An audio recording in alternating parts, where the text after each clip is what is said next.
क्या आपके नज़र में इस वक्त सिवान में क्या माहौल लग रहा है? आज सिवान का माहौल ये है कि यहाँ जात पात से लोग ऊपर उठे हुए हैं और श्रीमती हिना साहब को सब लोग जो है सो चाह रहे हैं कि हम इनको अपना वोट दें और उनको जितावें। ऐसा क्यों, मतलब कि वो सब दल से लोग ऊपर उठकर, जैसे आप बता रहे थे कि आप खुद बीजेपी में जनसंघ में भी रहे हैं, हाँ। उसके बावजूद भी सपोर्ट। कारण ये है कि यहाँ हिना साहब के तुलना में यहाँ कोई कैंडिडेट जो है बेटर नहीं है। वो एकमात्र हैं कैंडिडेट जो बेटर हैं और तुलना में। तो इसलिए आम पब्लिक चाहती है कि उनको हम लोग इस साल जिताएं। और इसमें जात पात का कोई एथी नहीं है, वो बेंडेशन नहीं है, सब कुछ टूट चुका है। जैसा कि और भी चल रहा है दिल से, हिना जी दिल से, तो ऐसा क्यों? इसलिए कि हिना जी कोई किसी का खराब नहीं की हैं, लेकिन आज का माहौल उनके पक्ष में है। उसका एकमात्र कारण है कि उन्होंने किसी को डैमेज नहीं किया है। उनके दरवाजे पर जो गया उसका उन्होंने मदद किया है। अब बड़े बुजुर्ग हैं, सीनियर हैं, पढ़ा लिखा होना कोई भी जनप्रतिनिधि को क्यों इतना ज़रूरी है ताकि वो आपको पार्लियामेंट में जाए या विधानसभा में जाए तो प्रतिनिधित्व करे अपने क्षेत्र का? पढ़ा लिखा कितना ज़रूरी होना चाहिए? पढ़ा लिखा बहुत ज़रूरी है। पढ़ा लिखा कैंडिडेट ही अपने एरिया का, अपने क्षेत्र का वो समस्याओं का वहाँ निदान करा पाएगा, उस टॉपिक पर बहस करेगा, उस चीज़ को पुटअप करेगा बढ़िया से। विकास उस समय बहुत बढ़िया हुआ था। उस समय देश में पैसा की कमी थी और आज देश में पैसा की कमी नहीं है, लेकिन तुलनात्मक दृष्टि से उस समय जो अभाव था उस समय की तुलना में आज के तुलना में उस समय बेटर हुआ था। डॉक्टर लोग अपना जो है ये फी कम कर दिए थे और दवाएं जो थी में हॉस्पिटल में वही मिलती थी जिसको प्रेस्क्राइब किया गया था, मंजूरी से गवर्नमेंट से थी, उसी को लोग प्रेस्क्राइब करते थे। तो इन सब मानों में ठीक था।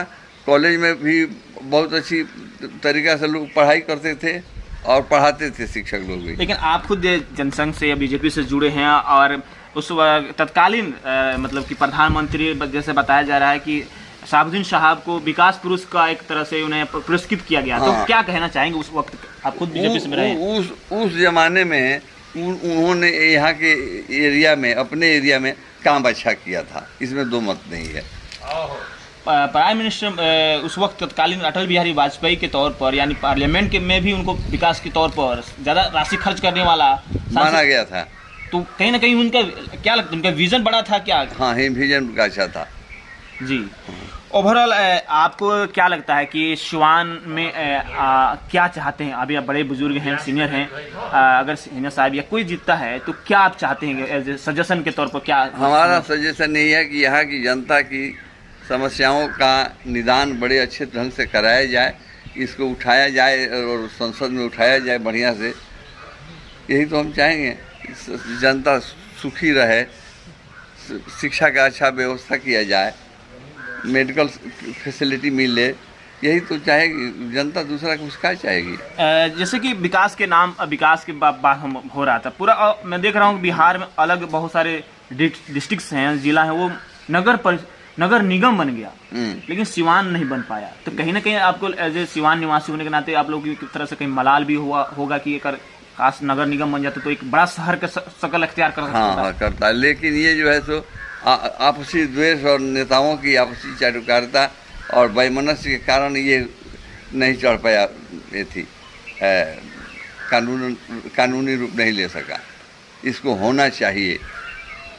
बहरहाल आप एक चीज़ और लास्ट जानना चाहूँगा, ओवरऑल आप सीनियर हैं, बुजुर्ग हैं, राजनेता भी रहे हैं, ओवरऑल इस वक्त ओवरऑल पूरा सिवान में एज ए क्या माहौल देख रहे हैं और क्या जनता सोच रही है इस वक्त? क्या बदलाव होने जा रही है, क्या हो रहा है? जनता जो सोच रही है उसके मन में है, लेकिन एक माहौल ये है खुल के जो सामने आया है वो हिना जी के पक्ष में है। ऐसा क्यों, मतलब कि? इसलिए कि वो किसी पार्टी से बिलोंग नहीं करती हैं और हमारा आपका सबका उनके प्रति लगाव है, लोग यही चाहते हैं। पहले आप बड़े सीनियर हैं, पहले वो जो पार्टी से आती थी तो क्या मतलब नुकसान हो जाता था? अब निर्दलीय आई हैं तो लोग हर समाज के जो क्या क्यों कनेक्ट हो जा रहे हैं? इसलिए कनेक्ट हो जा रहे हैं कि जिस पार्टी से वो पहले बिलोंग करती थी या जिस पार्टी से हो करके उन्होंने अपना नॉमिनेशन किया था, उस पार्टी का व्यक्तित्व तो उसका अपना मैनिफेस्टो वो सब गलत था, जो आम जनता को ग्राह्य नहीं था। जनता उस पर विश्वास नहीं करती थी। उसमें जातिवाद था और जातिवाद के अलावा उनका पारिवारिक ही था, पार्टी थी वो। लोग यही जानते थे कि ये जो देखिए बड़ी बात ये है कि अब अभी देखिए उनके फादर रिटायर कर गए। किनके?